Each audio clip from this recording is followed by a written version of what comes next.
est-ce qu'on se rend compte de ce que ça veut dire de prendre part à la vie d'une église chrétienne? Et est-ce qu'on est absolument émerveillé par cela? Nous tous ici, nous prenons part à la vie d'une église chrétienne, puisque nous sommes ici au moins ce matin. Mais qu'est-ce qui se passe vraiment ici? Qu'est-ce qui se passe parmi nous, la communauté de ceux qui invoquent le nom de Jésus-Christ? Que vous soyez chrétien ou non ce matin, comment est-ce que vous décririez la réalité de ce que ça veut dire de croire en Jésus-Christ ou de suivre Jésus-Christ? Je me demande si on est en mesure de comprendre l'énormité de ce qui nous est présenté en Jésus-Christ. Alors, imaginons donc si nous sommes croyants et qu'on nous retire finalement Jésus-Christ. Avoir la vie éternelle, mais sans Jésus-Christ. Un culte comme ce matin, mais sans Jésus-Christ.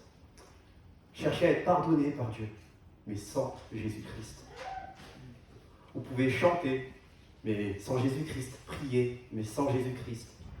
Et on vous dit, même tout ce qu'il y a dans la Bible, on vous dit, vous pouvez la lire, mais on retire tout ce qui est en rapport avec Jésus-Christ.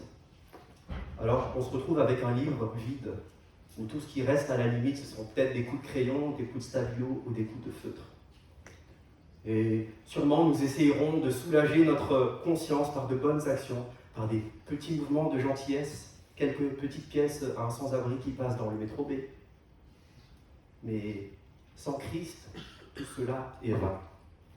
Sans Jésus-Christ, il n'y a aucun espoir pour s'approcher de Dieu et chacun peut rentrer chez soi.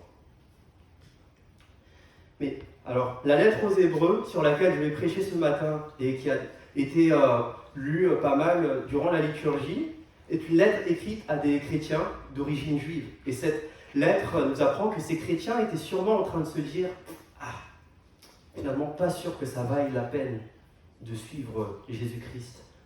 Pas sûr finalement que Jésus-Christ nous apporte vraiment quelque chose de plus. » Ces derniers étaient donc tentés de passer complètement à côté de la grâce de Dieu manifestée en Jésus-Christ. Ils risquaient de passer à côté de quelque chose d'absolument extraordinaire. Et c'est l'objet de ma prédication ce matin. On va prendre un passage qui va nous rappeler ce qui nous est réellement présenté en Jésus-Christ. Et qui est donc au cœur de la vie de l'Église chrétienne. Ici et maintenant, c'est l'être suprême de tout l'univers, c'est-à-dire Dieu, qui nous tend la main pour qu'on vienne à lui. Je vous invite à lire Hébreux chapitre 12, des versets 18 à 29. La référence est sur le PowerPoint. Vous ne vous êtes pas approchés d'une montagne qu'on pouvait toucher et qui était embrasée par le feu, ni de la nuée, ni des ténèbres, ni de la tempête, ni du retentissement de la trompette, ni du bruit des paroles telles que ceux qui l'entendirent demandèrent qu'il ne leur en soit pas adressé une de plus, car ils ne supportaient pas cette déclaration. Même si une bête touche la montagne, elle sera lapidée. Et ce spectacle était si terrible que Moïse dit « Je suis épouvanté et tout tremblant. » Mais vous vous êtes approchés de la montagne de Sion, de la cité du Dieu vivant, la Jérusalem céleste, des myriades qui forment le cœur des anges, de l'assemblée des premiers-nés inscrits dans les cieux, du juge qui est le Dieu de tous, des esprits des justes parvenus à la perfection, de Jésus qui est le médiateur de la nouvelle alliance et du sang de l'aspersion qui parle mieux que celui d'Abel. Gardez-vous de refuser d'entendre celui qui parle, car si ceux qui refusèrent d'entendre celui qui publiait des oracles sur la terre n'ont pas échappé, combien moins échapperons-nous si nous nous détournons de celui qui parle du haut des cieux. Lui dont la voix ébranla alors la terre et qui maintenant a fait cette promesse, une fois encore j'ébranlerai non seulement la terre, mais aussi le ciel. Ces mots, une fois encore, indiquent le changement des choses ébranlées, comme étant faites pour un temps afin que les choses inébranlables subsistent.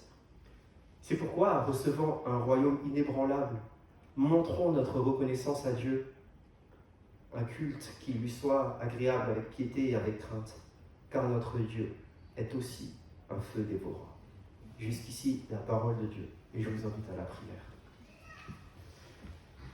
Père éternel, merci parce que nous pouvons te rendre un culte, et merci parce que Jésus, nous savons qu'il a réellement existé. Je Je te prie de nous éclairer, que le message puisse affermir nos cœurs dans l'espérance que tu nous as gagnée, que maintenant nous pouvons nous approcher de toi, nous pouvons réellement te connaître. Je te prie que ton Esprit Saint puisse agir au-dedans de chacun d'entre nous, et moi le premier, et que ta parole soit fidèlement proclamée ce matin. Amen. Alors, comme on a dit, le message de ce matin, c'est qu'ici et maintenant, l'être suprême de tout l'univers, à savoir Dieu, nous tend la main pour qu'on vienne à lui. Alors, pour qu'on prenne la mesure de l'énormité de ce qui nous est présenté en Jésus-Christ, il y a une première idée que le texte veut nous communiquer, et c'est la suivante. Dieu est vivant, et il est redoutable. Dans les portions des versets 18 à 21, le texte nous donne un langage assez riche, qui n'est en fait qu'une reprise du livre d'Exode que Alexandre a lu tout à l'heure. C'est une partie très ancienne de la Bible qui raconte comment Dieu a délivré le peuple d'Israël de l'esclavage en Égypte sous la conduite d'un homme qui s'appelait Moïse. Il nous est dit dans notre passage que Dieu est parfait, que Dieu est puissant, que Dieu est saint. Dieu en effet avait donné l'ordre à Moïse que le peuple tout entier devait se préparer pendant 2 jours avant que Dieu se révèle à eux depuis une montagne. Ni un homme, ni un animal ne pouvait s'approcher de la montagne sous peine de mourir. Dieu est si terrible, si grand, que les Israélites désiraient que Moïse parle pour Dieu au lieu que Dieu leur parle directement. Et le comble, c'est que Moïse lui-même était épouvanté, Moïse lui-même était tout tremblant. Moïse, celui qui est désigné comme l'un des plus grands prophètes, si ce n'est le plus grand prophète.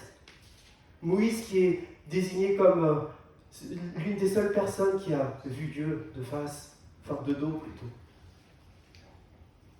Nous savons même que ce médiateur, ce Moïse, face à la sainteté du Dieu d'Israël, n'a même pas pu rentrer dans la terre promise de Canaan, c'est-à-dire le pays que Dieu avait promis au peuple d'Israël.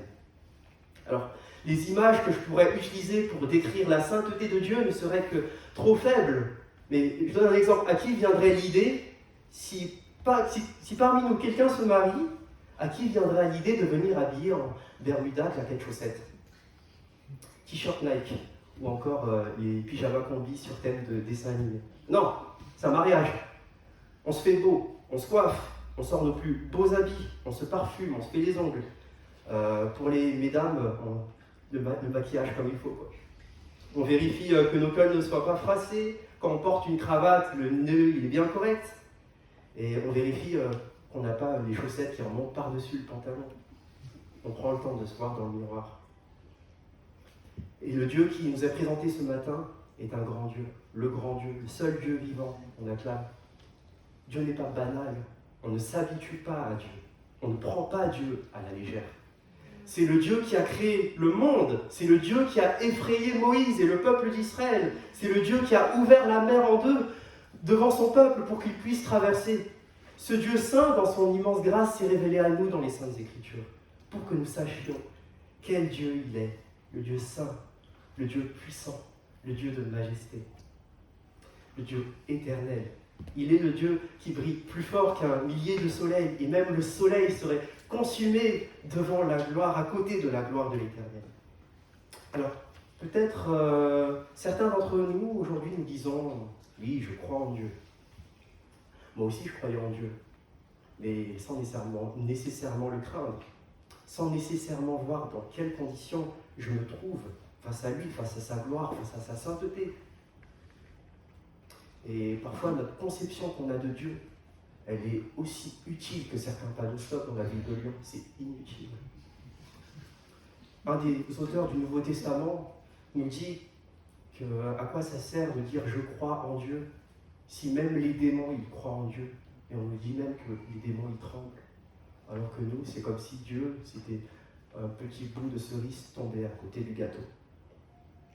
S'il y a beaucoup de choses qui manquent dans le monde aujourd'hui, la chose peut-être la plus terrible, c'est le manque de considération que tous nous nous retrouverons un jour devant le Dieu vivant, le Dieu saint. Les Écritures nous disent que la crainte de l'Éternel est le commencement de la sagesse, mais c'est aussi les Écritures qui nous disent que ce sont les fous et les insensés qui disent qu'il n'y a pas de Dieu. Mais Dieu existe, et le peuple d'Israël s'est retrouvé devant lui pour le rencontrer, pour qu'il établisse une alliance qu'on appelle l'ancienne alliance. Mais nous, et chacun, depuis que Jésus est venu, nous le rencontrerons tous, mais ce sera pour le jugement. Tous les hommes le rencontreront et nous devrons rendre compte de nos actes, rendre compte de nos états de cœur, de nos pensées, de nos désirs. Nous serons comme mis à nu devant lui et nous ne pourrons plus nous cacher, nous ne pourrons plus masquer nos manquements et le mal qui habite dans notre être, comme nous pourrions le faire tout au long de la semaine. Et après, on sort le mot connu dans le monde chrétien, de chrétien du dimanche. Et devant Dieu, il n'y aura pas des chrétiens du dimanche. S'il y a bien une chose que le peuple d'Israël avait comprise au pied de cette montagne, où Dieu s'est manifesté à eux, c'est que Dieu est trop saint, Dieu est trop redoutable, pour que l'être humain si petit et si fragile puisse s'approcher de lui. Dans ce cas, vous me direz, ok, Dieu est saint, Dieu est puissant, machin chouette. Mais alors, est-ce que c'est possible de s'approcher de Dieu? Est-ce que c'est possible de le connaître? Parce que même avec mon plus beau costume, même avec mes plus belles actions, mon corps reste comme mort devant lui. Et je serai consumé par sa sainteté, par sa gloire.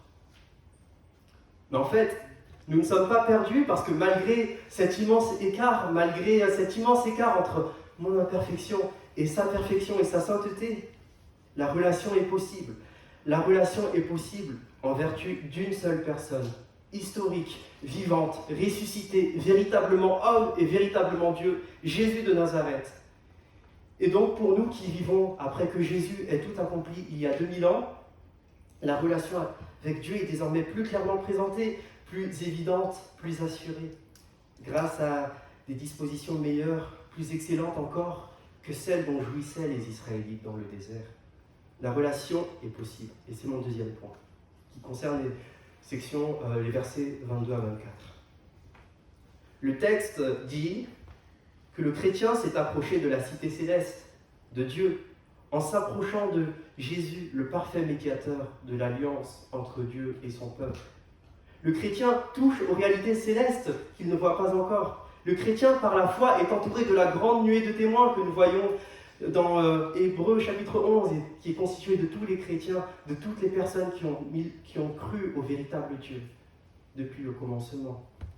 Le chrétien, par la foi, s'approche d'un héritage céleste qu'il ne voit pas encore, d'une citoyenneté céleste qu'il ne voit pas encore.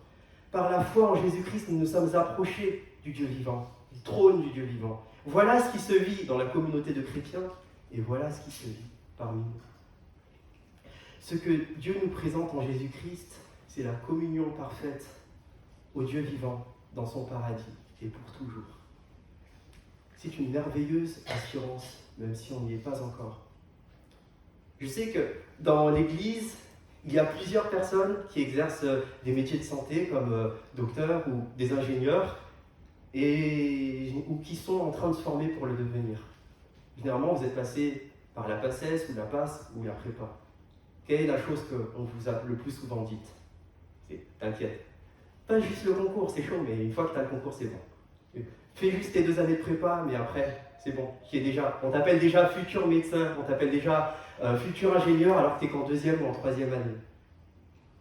Et c'est la même chose pour notre foi en Jésus-Christ. Parce que nous ne sommes pas, c'est vrai, physiquement dans les lieux célestes. Nous souffrons encore. Mais nous nous sommes approchés et son œuvre parfaite nous garantit qu'un jour, nous y serons, réellement, physiquement, ressuscités. Et nous nous sommes approchés par la foi en Jésus-Christ de cette glorieuse espérance. Que Jésus-Christ demeure dans nos vies, dans nos cœurs, et ainsi nous connaîtrons réellement Dieu le Père. Car viendra un moment où il sera trop tard. Tant que nous sommes encore en vie, recevons-le pour le pardon de nos péchés, pour que nous soyons réconciliés avec Dieu.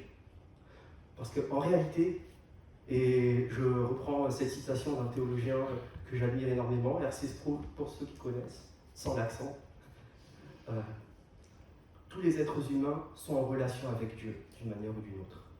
D'un côté, il y a ceux qui sont attachés à lui, par la foi, dont les péchés ont été pardonnés, qui sont réconciliés et qui sont comptés comme ses enfants.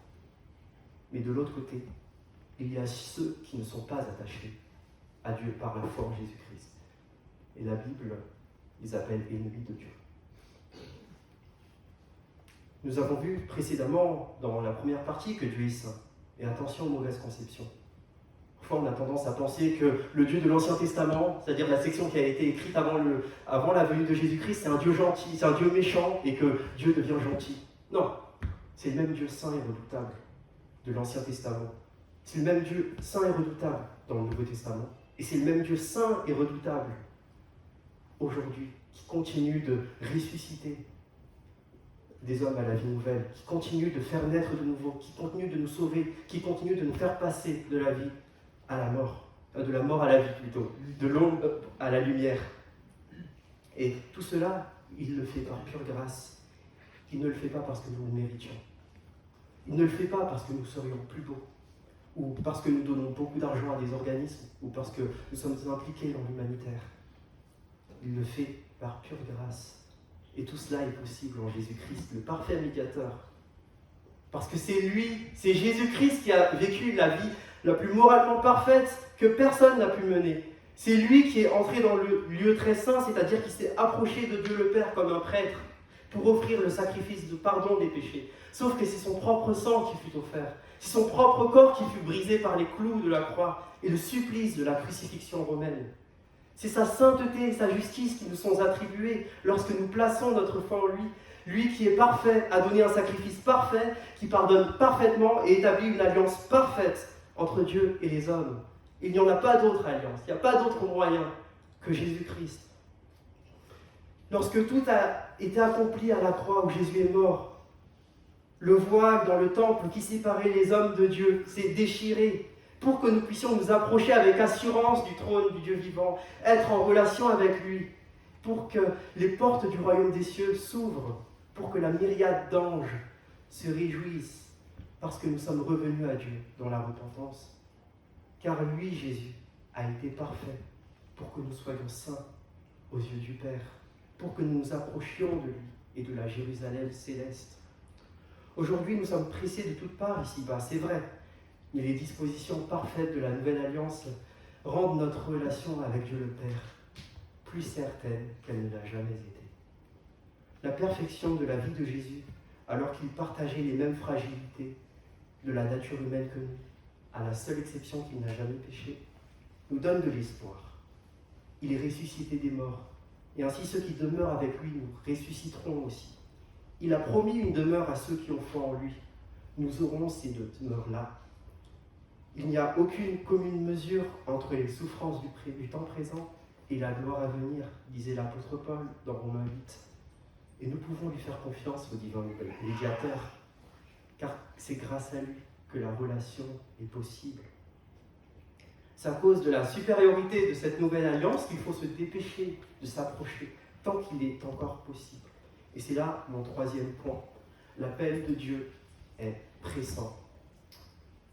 Il concerne les versets 25 à 27. Et avant d'avancer, je veux juste que nous lisions Hébreux chapitre 8, versets 6 à 13. Si vous pouvez prendre vos Bibles, Hébreux chapitre 8, versets 6 à 13.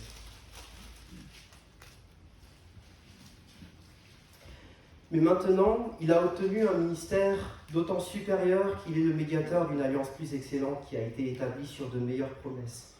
En effet, si la première alliance avait été sans défaut, il n'aurait pas été question de la remplacer par une seconde. Car c'est avec l'expression d'un blâme que le Seigneur dit à Israël : « Voici les jours viennent, dit le Seigneur, où je ferai avec la maison d'Israël et la maison de Juda une alliance nouvelle. Non comme l'alliance que je traitais avec leur père le jour où je les saisis par la main pour les faire sortir du pays d'Égypte, car ils n'ont pas persévéré dans mon alliance. Et moi non plus, je ne me suis pas soucié d'eux, dit le Seigneur. Mais voici l'alliance que je ferai avec la maison d'Israël. Après ces jours, dit le Seigneur, je mettrai ma loi dans leur esprit, je les écrirai dans leur cœur, et je serai leur Dieu, et ils seront mon peuple. » On peut s'arrêter là.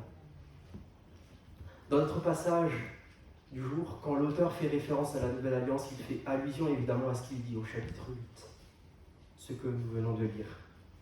Le texte nous dit donc que cette nouvelle alliance est bien meilleure que l'alliance conclue entre Dieu et Israël dans le désert, au mont Sinaï.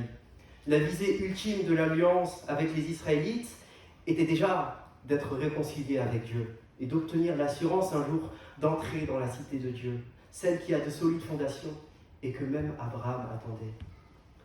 Mais la nouvelle alliance, celle dont Jésus est le médiateur, est meilleure parce qu'elle nous présente des bienfaits spirituels avec plus de clarté, plus d'efficacité, avec des promesses qui sont mieux, comment dire ça, de meilleures promesses, mieux attestées par rapport à l'alliance qui a été conclue avec le peuple d'Israël au mont Sinaï. Cependant, réfléchissons quelques secondes. S'ils étaient terribles, les malheurs, à ceux qui rejettent l'alliance de Moïse, quand ils ont péché avec le veau d'or en Exode 32, beaucoup de personnes sont mortes par l'épée en guise de jugement. Mais maintenant, si c'est la nouvelle alliance qui est beaucoup plus excellente, qui est meilleure que nous rejetons, combien pire sera le châtiment de ceux qui le rejettent. Et c'est ce que dit l'auteur de notre passage, versets 25 à 27. Il y a un appel qui nous est adressé et cet appel est pressant. Alors, pour la petite anecdote, ma santé a commencé à se détériorer depuis mercredi. J'ai dû attraper froid ou quoi. Et le nez qui coule, le mal de tête, la peine à s'endormir, la peine à faire quoi. De base, je suis à moitié sourd, comme certains ont pu le voir. Maintenant, je dois être un peu plus sourd que la normale, que la moyenne de la normale. Quand vraiment ce fut nécessaire, je prends un Doliprane parce que j'en peux plus. Un Doliprane, c'est 1000 mg, c'est entre 1,50 € et 2,50 €. Mais lorsque quelqu'un est atteint du cancer, le prix du traitement va des dizaines, voire des centaines de milliers d'euros. Mais maintenant, si quelqu'un est atteint de la pire maladie qu'il soit infiniment pire que la douleur d'un mal de tête, d'une petite migraine, bien plus dévastatrice que le cancer le plus fulgurant, quel serait le prix du traitement pour y remédier? La Bible nous donne une réponse. Le Fils de Dieu a dû mourir sur la croix. La maladie du péché qui nous a tous atteints a rendu toute l'humanité malade. Et le problème, c'est que son taux de mortalité est de 100%. C'est une maladie qu'on ne peut pas résorber. La manifestation du péché se trouve également dans tous les malheurs que nous voyons chaque jour, de la petite grippe jusqu'au mal de tête, jusqu'à la guerre en Ukraine, ainsi que les génocides de la Seconde Guerre mondiale. Et la finalité de cette maladie, ce n'est pas juste de se faire engloutir, de périr par l'épée, de mourir criblé de balles ou criblé de flèches, ni même encore de se faire décapiter. Tout ça, c'est rien. La terrible conséquence serait de se retrouver sans défense devant le Dieu redoutable qui est juge de toute la création. Et d'après la Bible, l'appel que nous encourons, si nous tous nous devions répondre de nos péchés à Dieu, c'est d'être précipités dans un lieu de souffrance éternelle, loin de sa présence, d'être éternellement exilés. Le supplice, comme disait Jonathan Edwards, un théologien de la Nouvelle-Angleterre, d'un pécheur entre les mains d'un Dieu en colère.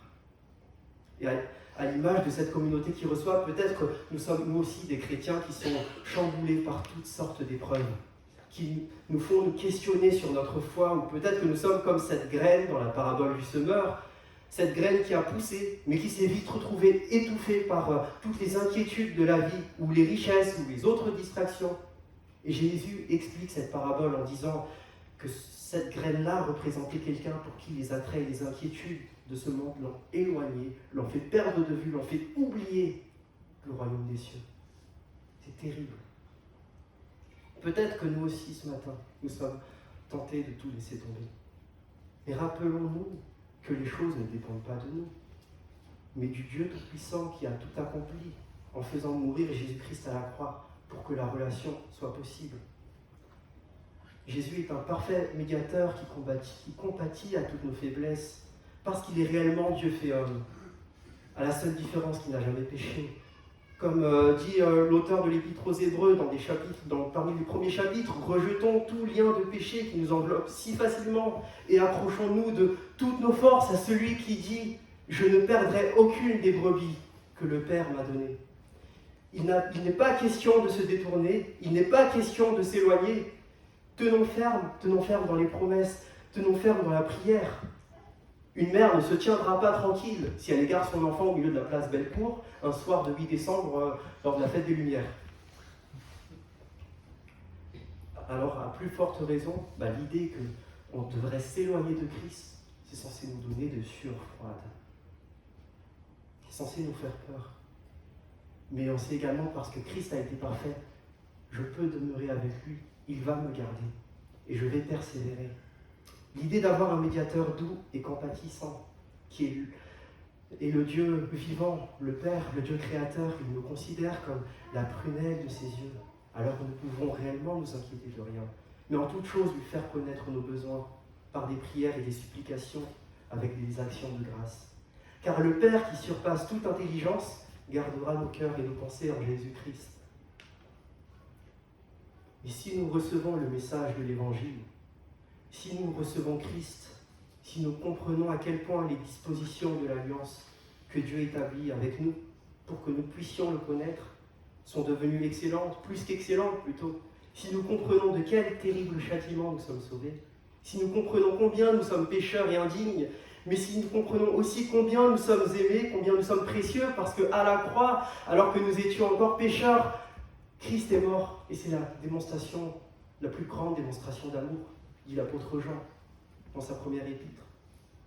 Alors cela doit transformer notre manière de vivre en tant que chrétien, en tant qu'Église du Dieu vivant.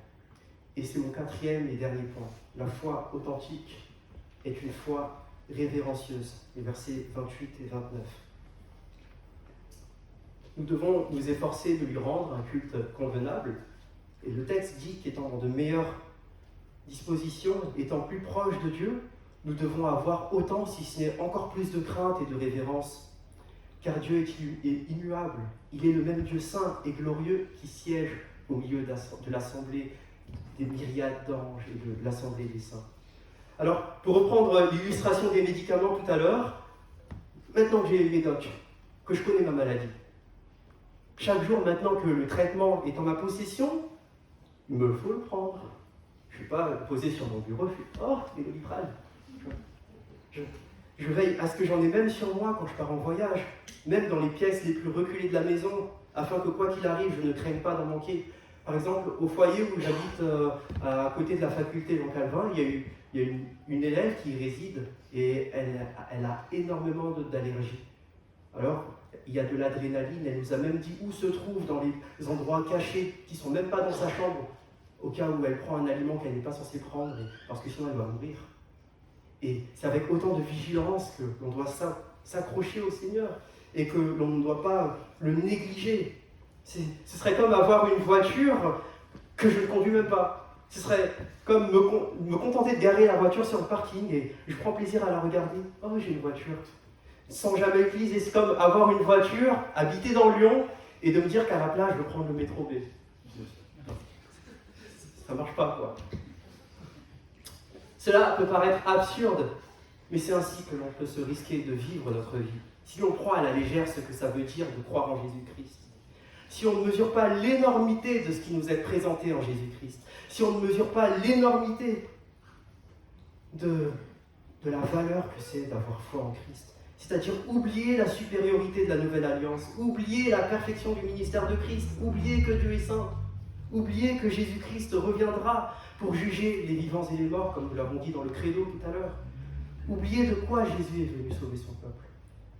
Alors nous sommes appelés à nous sanctifier, c'est-à-dire à faire attention, à grandir dans notre foi, à grandir dans notre piété. Chaque jour, il s'agit de vivre coram Deo, ce qui veut dire devant Dieu. Non plus dans l'angoisse, mais dans une attitude de dépendance et d'appartenance. De dire, j'appartiens à Dieu, il me compte comme son peuple. Comment vivrai-je désormais sans lui? Au contraire, je vivrai pour lui, je me soucierai de son regard. Comment vivre sans que ma vie soit pour lui une offrande, lui qui a tout offert, pour que je puisse le connaître? N'oublions pas quel feu dévorant est Dieu. Si dans le texte on nous disait, ou dans les premières sections, c'est la montagne qui était en feu, mais là maintenant c'est Dieu qui est en feu pour nous. Ou bien il nous consumera de sa sainteté sans Christ, ou bien il est le feu qui va nous animer chaque jour à lui rendre gloire davantage. Enfin, ne négligeons pas l'Église en tant que communauté. C'est à travers l'avertissement de Dieu qui, 2 chapitres plus tôt, nous exhorte à ne pas délaisser l'assemblée, mais d'être assidus. Allons à l'église chaque dimanche, assistons aux réunions, car il se passe vraiment quelque chose. C'est à travers l'église locale que nous bénéficions des moyens de grâce. Nous participons au repas du Seigneur pour nous remémorer, annoncer ce qu'il a accompli en mourant à la croix, et pour recevoir par la foi notre nourriture spirituelle. Il agit dans nos cœurs par son Esprit Saint. C'est à travers l'Église que nous pouvons apprendre, comme dit Hébreux 10, 24, à manifester, témoigner et recevoir l'amour fraternel, nous encourager aux bonnes œuvres. Que disait Christ dans l'évangile de Jean ? À ceux-ci tous reconnaîtront que vous êtes mes disciples, à l'amour que vous aurez les uns pour les autres. Qui d'autre qu'un chrétien Dieu va-t-il utiliser pour veiller sur le troupeau ? C'est pour ça que vous avez des anciens. Qui d'autre qu'un chrétien va proclamer au monde le Dieu véritable, puisque nous savons que Dieu n'est accessible qu'en Jésus-Christ. Comme le dit l'apôtre Paul dans un autre passage, « Je vous exhorte donc, frères, par les compassions de Dieu, à offrir vos corps comme un sacrifice vivant, saint et agréable, ce qui sera de votre part un culte raisonnable. Ne vous conformez pas au siècle présent, mais soyez transformés par le renouvellement de l'intelligence, afin que vous discerniez quelle est la volonté de Dieu, ce qui est agréable et parfait. Que notre vie tout entière soit donc un hommage et une offrande à Dieu, dans les petites choses et dans les choses les plus importantes, que dans votre cœur, que dans nos cœurs à tous, nous écrions « Moi et ma maison, nous servirons l'Éternel ». Alors, est-ce qu'on se rend compte de ce que ça veut dire de prendre part à la vie d'une Église chrétienne ? Et est-ce qu'on est absolument émerveillé par ça ? Est-ce qu'on mesure vraiment l'énormité de ce qui nous est présenté ? Ce passage, ce matin, d'Hébreux 12, nous a rappelé ce qui nous est réellement présenté en Jésus-Christ, ce qui est donc au cœur de la vie de l'Église chrétienne, et donc de l'Église Lyon-Gerland. Et ce n'est pas rien. Ici et maintenant, et chaque dimanche au théâtre de Lulu, et chaque jour en fait à travers le ministère de l'Église et de ses membres, c'est l'être suprême de tout l'univers, c'est-à-dire Dieu, qui nous tend la main pour qu'on vienne à lui. Seigneur, à qui irions-nous ? Tu as les paroles de la vie éternelle, disait l'apôtre Pierre à Jésus-Christ, qui détient réellement les paroles de la vie. Il n'est donc pas question d'aller ailleurs, il n'est pas question de faire demi-tour, de passer à côté de la grâce qui a été manifestée. Si vous avez fait attention à des détails assez insignifiants durant ma prédication, vous remarquez que les premiers mots qui constituent mes parties font TPPR. Est-ce que TPPR, ça parle de personne ici ? Ok, d'accord. Je vais expliquer. TPPR. Si vous avez le permis et une voiture, vous êtes censé savoir que sans ce code TPPR qui est écrit en petit sur la plaque d'immatriculation, votre plaque n'est pas homologuée et vous ne pouvez pas circuler avec en toute légalité. Je vais lire la définition d'Ornicar parce qu'a priori c'est fiable. Si le code TPPR est important, c'est parce qu'il permet de justifier du fait que la plaque d'immatriculation a été fabriquée de manière à respecter le cahier des charges énoncé par le ministère des Transports et donc que la plaque est homologuée au moment où elle est installée sur le véhicule. Donc, ne pas avoir de code TPPR valide équivaut donc à ne pas avoir de plaque d'immatriculation valide. Là, par contre, je ne vous apprends rien, sans plaque d'immatriculation valide ou sans plaque d'immatriculation tout court, c'est pareil, vous n'avez pas le droit de circuler. C'est comme un véhicule non identifié. Et alors, maintenant, ce qui est nécessaire pour nous, c'est que nous embrassions, notre identité en Jésus-Christ. Que nous embrassions cette identité de se dire, Jésus, en vivant parfaitement, nous a homologués pour le salut. Nous sommes faibles, nous sommes encore pécheurs, c'est vrai, mais nous sommes justifiés en Christ, par la foi en Christ, attachés par la foi en Christ. Nous sommes sanctifiés, aimés et adoptés par Dieu le Père. Jésus-Christ est fait notre frère. Son sang nous a lavés de tout péché. Nous pouvons déplier nos genoux pour nous relever et nous tenir debout devant le trône du vivant. Mais mieux encore, nous pouvons les plier dans le lieu secret pour adresser à Dieu nos plaintes, nos prières et nos supplications, sans passer par un quelconque intermédiaire que Jésus-Christ. Le prédicateur baptiste du XIXe siècle, Charles Spurgeon, disait J'ai appris à embrasser les vagues, c'est-à-dire les épreuves qui me projetaient contre le rocher des siècles. C'est un nom qui est donné à Dieu dans la Bible, c'est tiré d'Ésaïe 26. En d'autres mots, approchons-nous de Dieu, accrochons-nous à Jésus-Christ, notre Sauveur, qui est la meilleure part. Saisissons-la, approchons-nous, et elle ne sera point retirée. Je vous invite à la prière.